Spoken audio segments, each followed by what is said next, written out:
My name is Jacque Fresco. I'm project director of the Venus Project in Venus, Florida. The Venus Project maintains if you don't want war, if you don't want poverty, hunger, unemployment, territorial disputes, and all the other problems that go with society, you have to declare the earth as the common heritage of all the world's people. If you fail to do that, you'll have problems to the amount of events you don't want to change. If we don't change, we'll have the same problems over and over again. The Venus Project is an attempt to design a world where poverty, war, prisons, police do not exist, because we deal with the problems themselves, the factors that shape arrogant behavior, aggression, all the things that paralyze our society and prevent it from growing. Politics was good 100 years ago. Today, politicians have no ability to solve any problems because they're not students of behavior, they're not students of agriculture, oceanography. They know nothing about the factors that operate the world. So they say things that people like to hear, and that gets them elected. Now, scientists, on the other hand, are not concerned with public approval. What they do, even if everybody on Earth believed the Earth was flat, they would say, "You're wrong. This is the evidence we have to support the fact that the Earth is round." But they don't say, it's a little round, a little flat. That's politicians. Money was a convenience designed by man many years ago.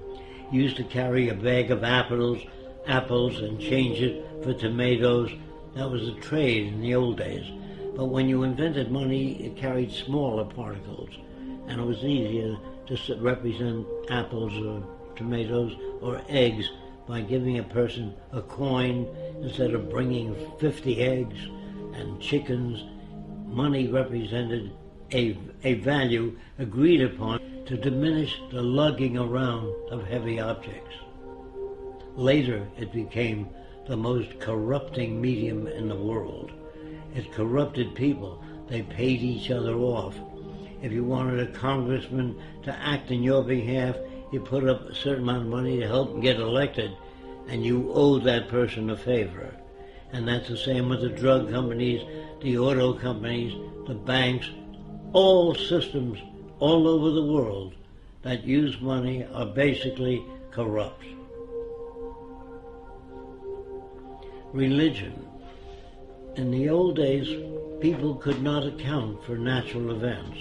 They really know where all this came from, so they assumed there was a guy that lived up in the sky that made all these things. He made the earth. I think he took 6 days. On the 7th day, he rested. If it took 6 days, it means it was turning while he was making it, because you couldn't have a day. And that must be pretty rough to handle things while it's turning. And then he made a man and a woman and put them in a beautiful garden. Then he made a snake which walked upright and said, do terrible things. And the people eat of the fruit of knowledge. And they ate the fruit and he kicked them out. First he made the snake to tempt them. I don't understand this all-loving, all-benevolent being that loves everybody. And then he creates the plague and other diseases when he gets angry. And then if you don't follow the teachings, all the religiosity, you burn in hell. And that sounded to me like a psychopath, not God. But I'm mixed up when they tell me God loves everybody, then he creates a plague where children die. And I say, how come the children die? Because the children shall suffer for the sins of the parents. This is not a just God. It's a man-made God. So when you ask me whether I believe in God, not the concepts of God I've heard.